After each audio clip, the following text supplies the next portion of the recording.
할렐루야. 우리 앞뒤좌우로 우리는 하나님의 나라를 생각하면서 그분이 하신 일을 믿습니다. 반드시 크게 됩니다. 시작. 네. 하나님이 하시는 방법은 소멸되지 않습니다. 사람이 이렇게 저렇게 방법을 다 해봐도 어느 때만 되면 또 그렇게 됩니다. 그러니 우리는 이번에 우리 교회가 엄청나게 하나님의 큰 은혜 부어주심을 생각해야 됩니다. 그래서 아무것도 보이지 않는데 생각하는 것이 믿음이고, 아무것도 믿어지지 않는데 우리 하나님의 나라가 이곳에 임하겠구나, 그게 믿음이에요. 그래서 전적으로 우리는 우리가 해야 될 일, 그것이 방종의 삶이 될 수가 없기 때문에 기도하면서 우리 하나님의 시간에 반드시 이루시는구나, 이런 믿음으로 나가기를 간절히 축원합니다. 교회에서 전해야 할 3대 말씀, 이 제목입니다. 오늘 이 12절 13절을 통해서 우리 하나님께서 교회가 반드시 3대에 전해야 할 말씀이 있다. 이것은 하나님이 우리에게 세계교회나 모든 교회에 복음이 첫 번째, 두 번째는 하나님의 나라, 세 번째는 예수 그리스도, 그래서 3대의 말씀입니다. 그래서 교회는 하나님의 말씀을 전하고 들을 수 있는 구별된 곳이라는 거예요.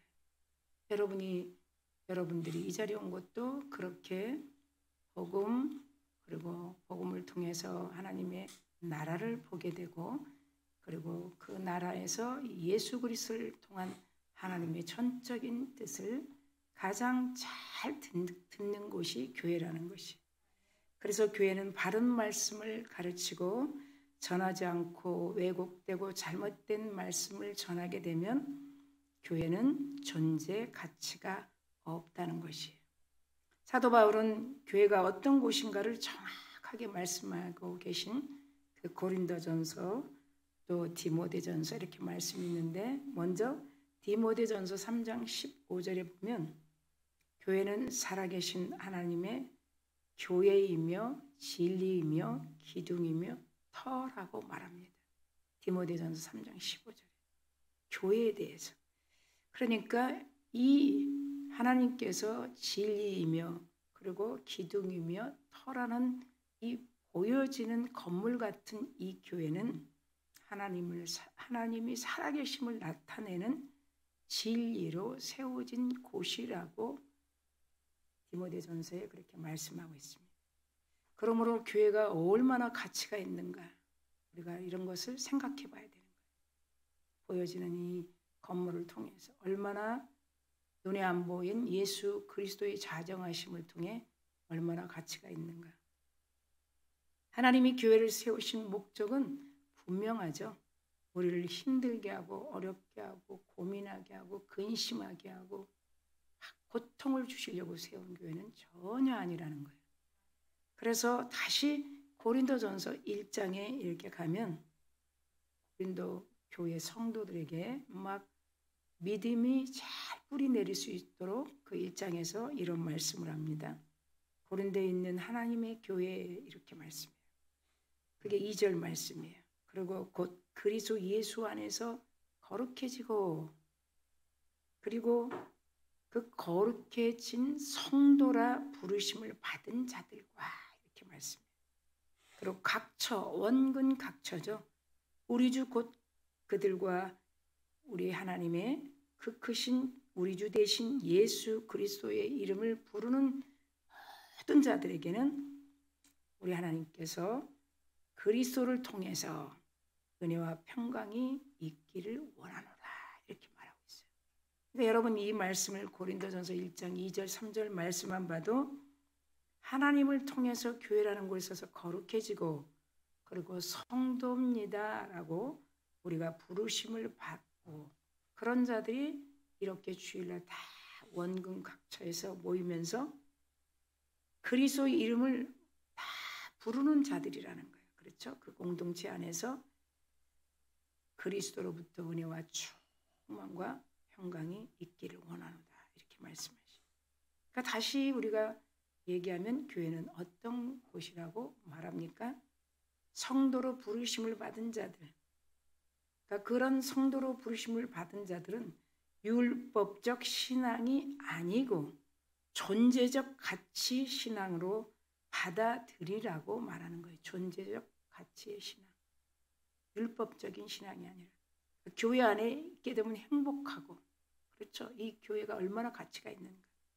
그리고 우리를 성도라 부르시고 또 우리 하나님께서 은혜와 평강과 행복을 주시려고 우리를 부르신 교회 안의 공동체 생활이 얼마나 신앙의 존재적 가치로 우리가 바라보면 날마다 교회 안에서 하나님의 은혜와 사랑의 감격이 넘치게 된다는 거예요.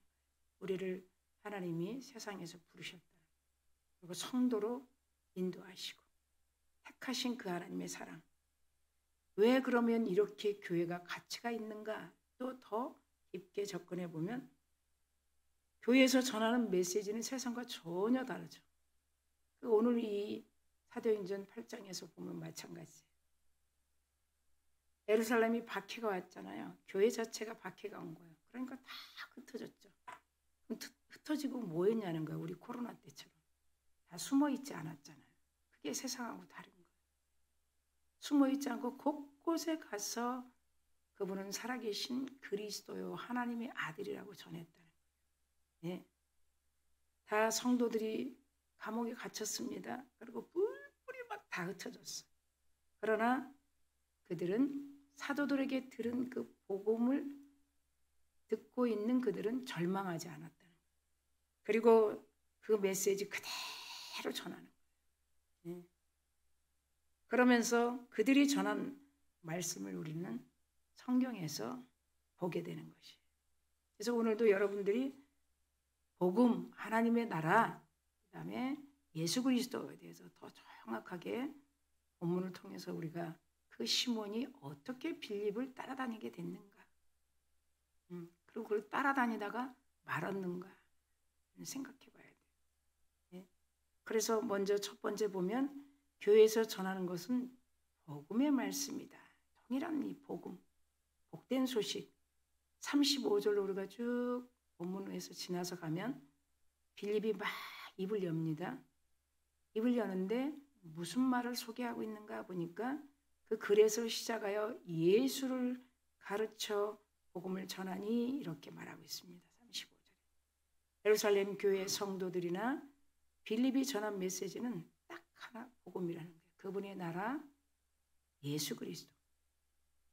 핍박받고 다 흩어진 성도들이 가는 곳마다 하나님의 나라 예수 그리스도 계속 전하는 거예요.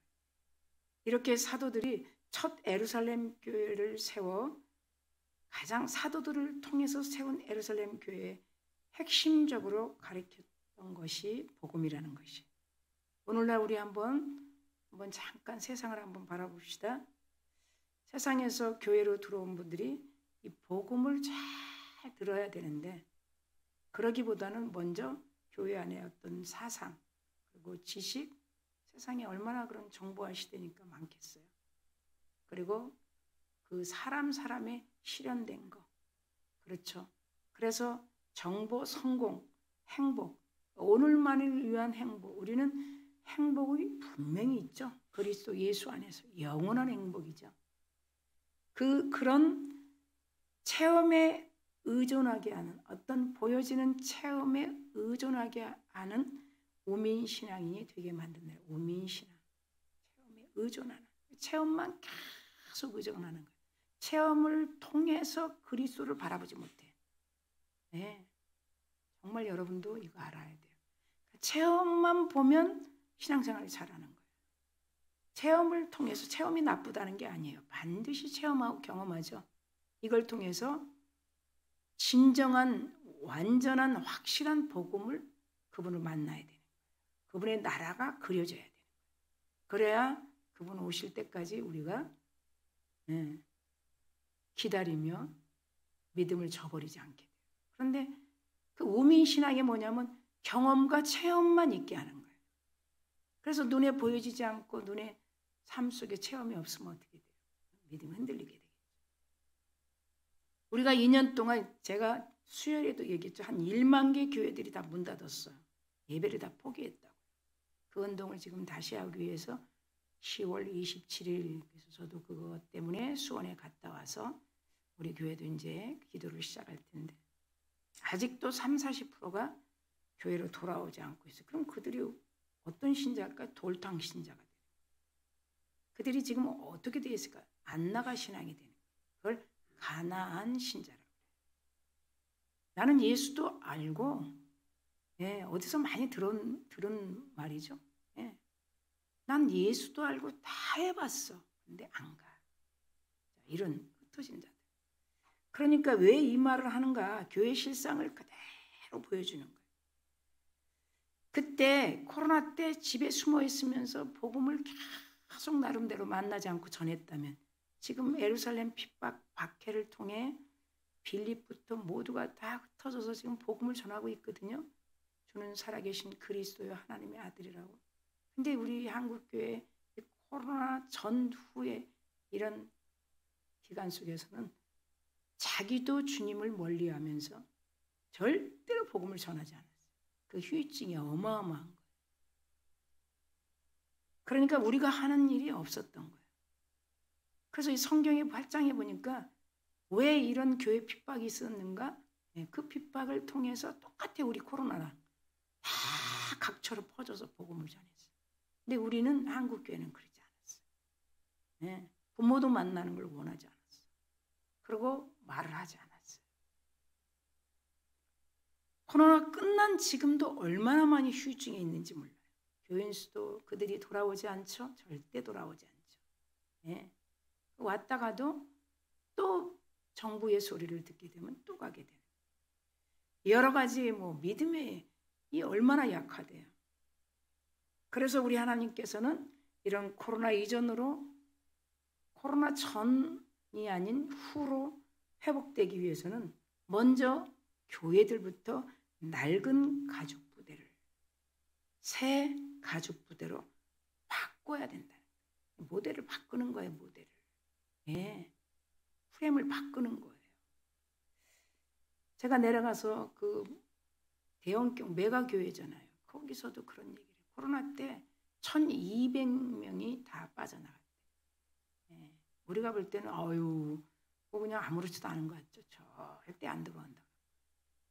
아무리 얘기해도. 그리고 또 가끔 들어와서 다시 본향이 그린 것처럼 오기는 오는데 역시 또 간다는 거예요. 전부 다 나와 있는 거예요. 우리도 마찬가지예요. 이대로 계속 내버려 두게 되면 여러분 우리도 마찬가지예요.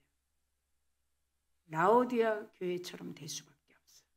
이 라오디아 교회는 딱 키워드가 뭐냐면 미온적 교회예요. 온도가 굉장히 낮은 교회예요. 이게 왜죠? 왜 온도가 이렇게 낮죠? 한번 생각해. 미직치근하다는 계시록 3장에 분명히 그렇게 말씀하고 있어요. 15절 16절에 내가 네 행위를 아는데 행위를 안다는 거야. 네가 왜 교회 안 가지? 네가 나 보여줘서 눈에 봐서 믿었니? 왜 행위를 안다는 거야. 왜 네가 차지도 않고 덥지도 않아? 왜 시간이 그 미온적 이 신앙이 미온적 상태로 있지 미직치근하게. 네가 뭘 위해서 사는 거니 지금? 뭘 위해서 열심히 하는 건데? 그게 라오디아 교회의 강한 메시지. 그럼 네가 차든지 덥든지 하라는 거예요. 믿으려면 믿고 말라면 말라는 거죠. 네가 미직진하고 뜨겁지도 않고 차지도 않으면 어떨까? 하나님이 뭐라고 입에서 토해내버린다. 그걸 요나 사건이죠. 자, 요나 보세요.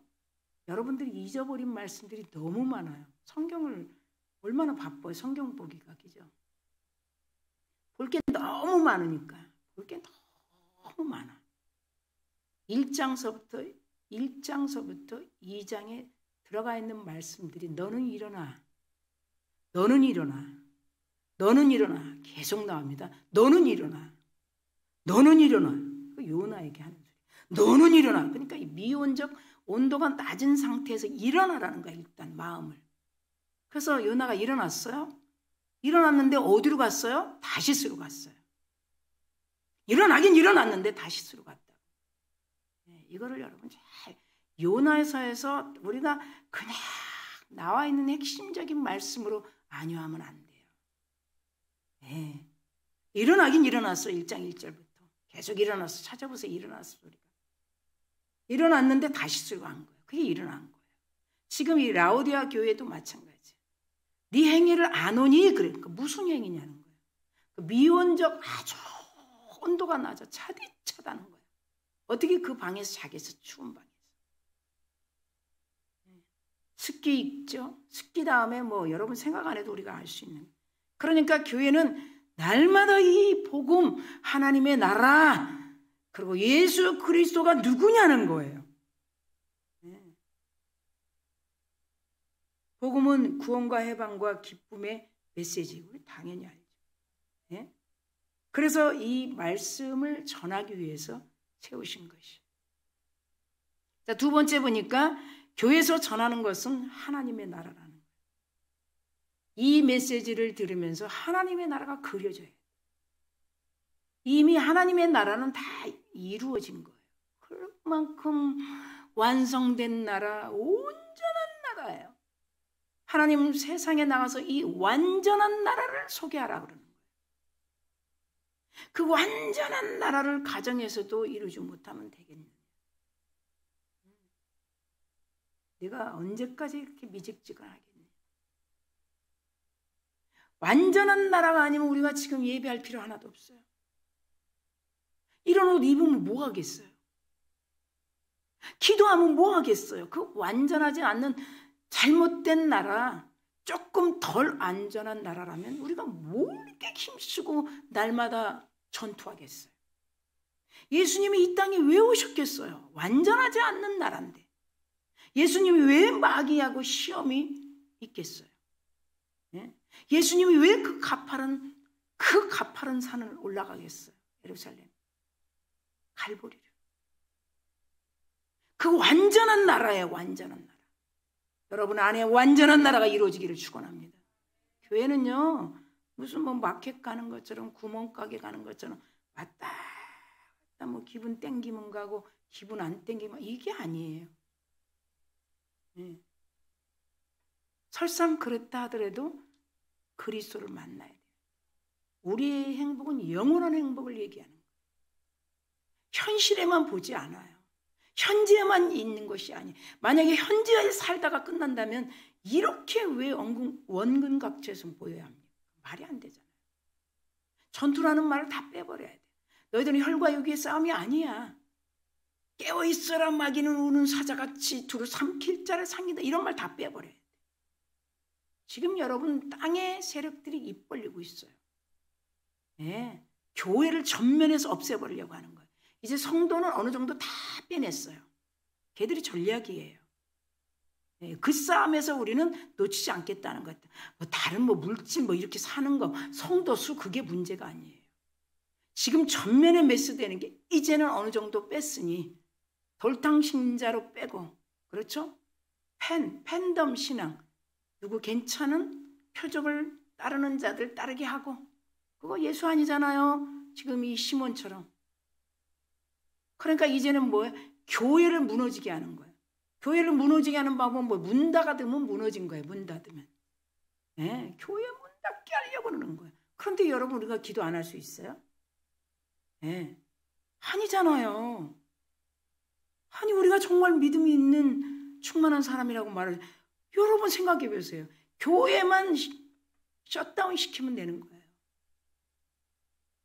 네. 이게 얼마나 이 교회의 가치가 있는가 생각해요. 그래서 하나님이 이 땅에 세워진 이 교회 하나님의 나라가 임하고 이 실현되는 곳 예수님은 이 땅에 오셔서 계속 하나님의 나라라고 선포했어요. 이게 마가복음. 내가 찾다. 얼마 남지 않았어요. 내가 찾다. 하나님의 나라가 가까이 왔다. 너희들은 회개하라. 회개도 때가 있는 거예요. 네. 회개를 밤이고 낮이고 합니까? 아니죠. 때가 있어요. 회개가. 그러면서 계속 예수님은 하나님의 나라를 전했던 거예요. 예수님이 이 땅에 오셔서 잘 보십시다. 우리 뭐 개혁을 하고 개선을 시키고 막 총과 칼과 탱크를 가지고 막 전쟁을 하고 추방하고 그러면서 내가 이 나라를 개선시키고 만들어 놔야 되겠어. 이렇게 하지 않았어요. 잘 생각해요. 복음이에요.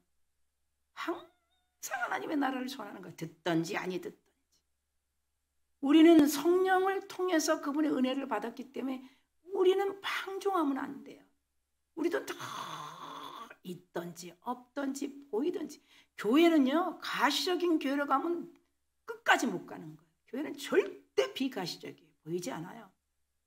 네. 근데 우리에게 보일 수 있도록 믿음을 준 거예요. 하나님의 은혜로 영광으로 덮어진 것이 교회예요. 덮어진 나라가 하나님의 나라요, 교회는. 그건 영적으로 바라보는 거예요. 누굴 통해서? 성령을 통해서 보게 되는 거예요. 성령으로 충만하면 지금도 여러분 보이게 돼 있어요. 네. 그러니까 이 땅에 교회가 왜 필요해요? 하나님이 이뤄놓으신 그 완전한 나라로 세워지기 위해서. 그렇기 때문에 이스라엘 민족을 택하시고 이스라엘 백성들을 택하신 거예요. 다시 말하면 구약에 예언된 유다 백성을 통해서 이미 시작됐기 때문에 하나님의 나라가. 하나님은 그들을 불러 나라를 세웠죠. 그리고 율법을 주심으로 그의 메시지와 생명의 길을 선포할 그런 이스라엘 백성, 유다 백성으로 삼으신 거예요.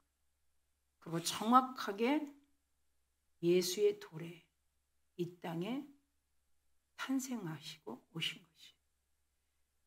그리고 3년 반 동안 그 공생애를 다 맡으시고 사도들에게 계속 전할 수 있도록 오순절에 성령이 오신 것이에요. 그럼 사도들이 무슨 나라를 전했습니까? 사도들도 마찬가지로 하나님의 나라예요. 우리도 마찬가지예요. 먼저 우리 안에 하나님의 나라가 이루어지기를 소망해야 돼요. 하나님의 나라. 계속 표면적 할례인처럼 어떤 보여지는 거예요. 즉시 이루어지는 거에 계속 그거는요, 여러분 매너리즘에 빠져있는 신앙이라고도 볼 수 있어요. 빠져있다 눈에 보이면 올라오고 또 안 보이면 또 빠져있고 또 눈에 보이면 올라오고 또 안 보이면 또 빠지고 이 자연 앞에 숭배하는 사람. 이 나라는 뭐예요? 사탄의 나라예요. 결론은 사탄의 나라. 안 되게 하려고 우리를 괴롭히는 나라. 하나님 모르겠어요. 뭐든지 막는 거예요. 좀 잘 돼보려고 하면 막고 좀 잘 되는 거 보면 시기질투. 하나님의 나라만이 이룰 수 있는 거예요. 세상 신들 한번 볼게요. 다 공중 권세 잡은 자들이에요. 여러분 눈이 안 보여요. 하나님도 여러분 안 보이지만 사탄도 여러분 눈이 안 보여요. 여러분은 얼마나 해방하고 있는지 안 보여요. 끝이 안 보여요. 그런데 하나님의 은혜와 성령으로 하나님의 나라를 보게 되면 그 어둠이 보이게 돼 있어요. 네, 순서가 있다는 거예요. 사탄의 눈이 감겨서 사탄의 눈이 보여서 하나님의 나라는 절대 볼 수 없어요. 네. 그래서 불순종의 아들들 가운데서 역사하는 영, 마귀의 영토다. 이것을 베드로 사도도 마찬가지지만 사도 바울이 정확하게 에베소서 2장 2절에 말씀하고 있어요. 하나님이 이런 완전한 나라를 이미 설정한 그 완전한 나라, 그 나라를 교회를 통해서 세우기를 원하시는 거예요. 그래서 아들을 그 이스라엘 백성과 유다 백성을 통해서 예언하시고 이 땅에 보내신 거예요. 사람의 거짓과 대조되는 진리의 나라. 지금 우리가 하나님을 믿는 하나님의 나라. 여러분 빛의 나라. 요한일서 1장 5절에 그 빛의 나라. 거룩한 나라. 우리들. 이 세상에 살지만 그런 나라 백성으로 우리를 불러주신 것이. 그래서 우리는 이런 악의 세력들의 세상에 살고 있지만 절대로 악과 어둠과 더러운 이 세상 나라의 지배를 받지 않도록 성령께서 특별히 우리를 간섭하고 계신다는 그런 사실을 믿는 여러분 되기를 축원합니다. 사도 바울도 골로새서 1장 12절 13절에 그 두 말씀 중에 이런 말씀이 있어요.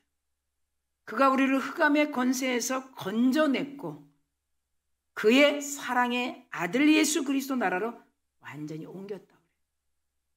12절에 보니까 우리로 하여금 빛 가운데 성도의 기업의 부분을 얻기에 합당하신 우리 아버지께 감사해야 된다. 우리가 완전히 예수 그리스도의 나라로 옮겨졌다는 거예요. 전혀 어둠에 제재받지 않도록 이런 완전한 나라를 우리에게 주셨고 그걸 믿고 끝까지 저 세상을 향해서 하나님의 백성들에게 이 완전한 나라를 전하도록 사도들을 불렀고 그 다음에 사도들을 통해서 들은 자들 요한복음 17장에 말씀하신 것처럼 들은 자들을 통해 우리가 들었기 때문에 우리 가정이 하나님의 나라가 이루어지기 위해서 전도해야 되고 복음 전해야 되고 일터도 마찬가지고 계속 하나님께서 우리를 그렇게 인도하고 계시고 그런 복음 전도자가 되기를 원하십니다. 지금 여러분들은 어떤 삶을 산다고 생각하십니까? 생각해봐요. 정말 그분이 주신 그 행복 안에 그런 삶을 살고 있다는 것이 계속 인식돼야 돼요. 그래도 세상에서 어려워도 교회라는 이 공동체 와서 주일에 앉아서 이렇게 말씀을 들으면 듣지 않아도 느껴지는 것이 나름대로 있어요. 하나님의 은혜의 품이라는 게 여러분 느껴질 거예요. 노아의 방주라는 거예요. 노아가 그 하나님 품에 있을 때 얼마나 편안해요. 40일이 비가 와도 얼마나 편안합니까? 그러면서 하나님의 나라 복음 예수 그리스도에 대해서 들어보세요. 들으면서 믿음이 난다고 우리 안에 평강이 임하게 되는 거예요. 그리고 소망이 임하게 되는 거예요. 그래서 우리는 어둠과 죄악의 세상에서 절대로 속지 않는 썩기지 않는 삶을 살게 된다는 거예요.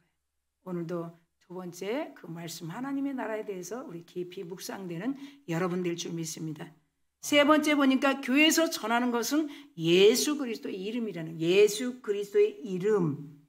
그럼 예수 그리스도는 누구십니까? 또 한번 우리가 생각해 봅니다. 빌립이 에티오피아 내시에게 전한 그 내용을 잠깐 들으면 여러분들이 그 예수 그리스도에 대해서 아주 잘 이해할 수 있는 말씀들이에요. 빌립이 전한 말씀이에요. 빌립 집사가 에티오피아 내시에게 계속 전합니다. 이것이 오늘 8장 32절 33절 내용이에요. 읽는 성경 구절이 이것이니 그리고 가르쳐줍니다. 에티오피아 내시에게 네가 아무리 읽어도 이게 누군지 모르잖아. 내가 가르쳐줄게. 이게 예수 그리스도야. 그러면서 얘기합니다. 그가 도살자에게 끌려가는 양과 같다 이렇게 얘기해요. 그 예수 그리스도를 그렇게 표현합니다. 마치 도살자에게 질질 끌려가는 양, 이 양이 예수 그리스도야. 이 양을 누가 소개하나? 세례 요한은 누가 소개했어요? 보라, 요한도 마찬가지죠. 세상 죄를 지고 가는 하나님의 어린 양. 이 빌립이 말하는 거거든요. 어린 양이 조용하다는 거예요. 그런 입도 열지 않았다는 거야. 그 양의 입도 열지 않았다는 그렇게 표현하는 거예요. 그 예수를 얼마만큼 정확하게 빌립이 말하는지 여러분 보십시다.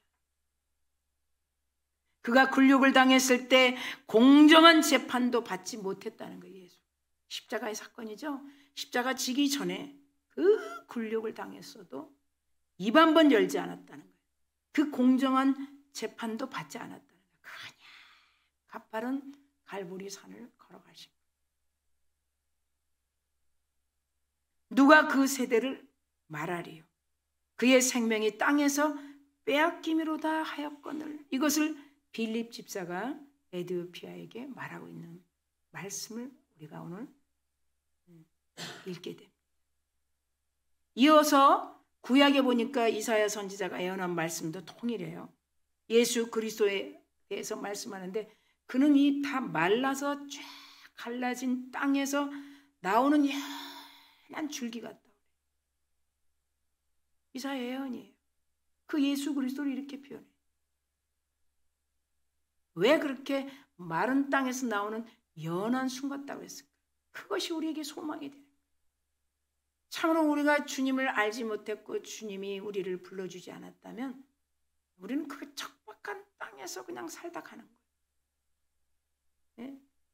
그 모든 가난의 저주, 질병의 저주, 어떤 것도 여러분, 물질의 저주 다 그걸 다 그분이 그 척박한 땅에서 박해와 핍박과 공정한 심판과 모든 것을 도말하시려고 이 땅에 유다 백성들을 통해 예언하신 대로 오신 것이. 예수는 마르고 황폐한 땅에서 사람들의 기대와 정반대로 우리를 구원하시려고 메시아로 오셨다고 이사야 예언자는 말씀하고 있어요. 그들의 기대를 좀 잠깐 봅시다. 예루살렘 궁전에서 왕의 아들로 태어날 것을 유대인들은 기대했어요. 그런데 예수님은 어디서 태어났어요? 궁전이 아닌 마구간에서 태어나신 거예요. 화려한 환영을 받으면서 정료주일에 입성할 줄 알았죠. 예루살렘 성전에 입성할 줄 알았죠. 그들의 기대를 우리가 지금 생각하는 거예요. 그러나 그는 무명의 처녀의 화려한 환영이 아닌 초라하게 출생부터 시작했고 가난하게 성장했고 목수의 아들로 젊은 시절을 살았다는 것을 우리는 보게 되는 거예요. 그거를 이사야 선지자는 마른 땅에서 난 가지같이 너무너무 약해 보였다라고 그렇게 이사야는 예언하고 있어요. 그게 우리가 믿는 예수 그리스도예요. 그러나 부활하고 나서는 완전히 다른 거예요. 부활의 권능과 힘은 완전히 다른 것이에요. 죽기 전에는 그렇게 초라했지만 말 구유에서 태어났을 때는 그렇게 어린 양으로 어린 아이로 봤지만 죽음 후의 부활은 완전히 다르다는 거예요. 그것이 우리에게 소망이 돼요. 고운 모양도 없고 품체도 없다 그래요. 사람들이 보기에 흠모할 만한 아름다운 것이 전혀 없다는 거예요. 그러니까 그들은 하나님의 아들에게서 위대함과 놀라움과 유일무이한 독특한 것을 전혀 바라보지 못했어요. 자, 왜 이 말씀이 이렇게 필요하죠? 교회도 마찬가지예요. 교회도 막 건물이 크다고 나에게 막 유익이 되고 여기 막 쫙 괜찮은 분이 앉아있다고 우리가 유익되지는 않아요. 그건 어떤 일시적이고 한시적인 거예요. 물론 견물생심이라 보기는 좋을지 모르지만 교회는 절대 보여지지 않아요. 보석을 누가 보이게 합니까? 찾아가는 거예요. 나하고는 아무 상관없어요. 그런데 우리 인간은 보여지는 곳을 찾아가게 돼요. 그렇지 않아요. 왜 이렇게 초라한 모습, 탄생, 그리고 하나님의 아들로 오시는 예수가 왜 이렇게 환영받지 못했는가를 왜 오늘 이 강단에 선포하시게 하시겠죠? 하나님이. 그만큼 보여지는 이 가시적인 신앙에 머무르지 말라는 거예요. 안 보여지는 예수 그리스도가 진짜 예수 그리스도, 우리가 믿는 이름이라는 거예요. 할렐루야. 자, 이사야를 통해 또 말씀하십니다. 이사야서 9장 6절에 보니까 그는 어깨에 정사를 메었고 누가 보겠어요? 이 예언을 믿었을까요? 힘없고 소외된 자들만 믿은 거예요. 이사야가 9장 6절에 예언할 때 그는 어깨에 정사가 메었대. 그의 이름은 기묘자라 모사라 전능하신 하나님이라 그리고 영전하신 아버지 평강의 왕이라고 했어요. 그걸 히브리 기자가 또 그렇게 7장에 가서 말씀하시죠. 그는 평강의 왕이다. 누구도 안 믿었어요. 권력자들이 믿었을까요? 네. 철학자들이 믿었을까요? 안 믿었어요. 그런데 힘없고 소외된 병든 자, 그 질병에서 벗어나지 못한 자, 가난에서 벗어나지 못하는 자들은 그런 이사야 9장 6절에 그는 기묘자요 어깨에 정사가 있다는 이 말을 믿기 시작했다. 세례요한도 마찬가지예요. 동일하게 그 예수 그리스도, 나는 신발끈을 맬 수도 없는 그가 내 뒤에 오신다. 나는 그리스도가 아니라 나는 그 길을 인도하는 세례요한. 광야에서 외치는 자의 소리가 있어 가로되 회개하고 복음을 받으라. 그렇게 다 외치는 거예요. 예수님 말씀대로 그 예언을 성취하신 그리스도. 우리가 온전한 교회가 되기 위해서, 하나님이 이끌어 가시는 교회가 되기 위해서 그의 이름을 우리는 세상에 전할 것이고, 여러분의 가정에 여러분들이 전할 것이고, 여러분들이 일터에도 전할 것이고, 먼저 여러분 마음 중심에 온전한 예수 그리스도의 이름으로 마음의 성전이 세워지기를 간절히 축원합니다. 우리 교회도 마찬가지예요. 그리스도 이름이 영광을 받는 교회. 그러니까 지금부터 오실 분들은 이 말씀을 듣고 하나님 나라가 보여지고 알아지고, 그러기 때문에 봉사하고 헌신하는 그런 공동체로 바로 세우게 된다는 것이 말씀을 맺습니다. 오늘날 교회들이 점점 사람의 이름을 막 드러나게 하는 거예요. 네. 사람. 누구는 이렇게 행복해졌고, 어떤 분은 이렇게 됐고, 사람의 이름 다 필요 없는 거예요. 예수님의 이름을 대신하려고 하는 거예요. 하나님이 교회를 세우시는 목적은 분명합니다. 정확한 말씀과 메시지를 가르치고 전하도록 위해서 세우신 교회라는 거예요. 로마서 10장 14절에 이렇게 얘기합니다. 그런즉 그들이 믿지 아니하는 일을 어찌 부르리요? 듣지도 못한 일을 어찌 믿으리요? 전파하는 자가 없이 어찌 들으리요? 네. 그러니 이 암울한 시대에 우리가 받은 이 은혜를 계속 전파하는 여러분 되기를 간절히 축원합니다. 무엇보다도 교회가 전하는 메시지의 우선순위와 하나님의 의도된 핵심 주제와 내용이 철저하지 않으면 세상과 교회는 별로 다를 것이 없다는 것이. 바르게 전하는 교회, 그리고 바르게 듣는 교회, 교회가 절실하게 필요한 이 시대에 오늘 우리가 교회에서 반드시 전해야 할 3대의 말씀. 복음, 하나님의 나라, 예수 그리스도. 제목처럼 우리 메시지를 깊이 받아들이고 하나님께서 여러분을 이끌어 가시는 그 응답으로 여러분 마음에 평강이 임하고 또 아름다운 하나님의 성전이 세워져 나가는 그런 교회요 여러분 되기를 간절히 축원합니다.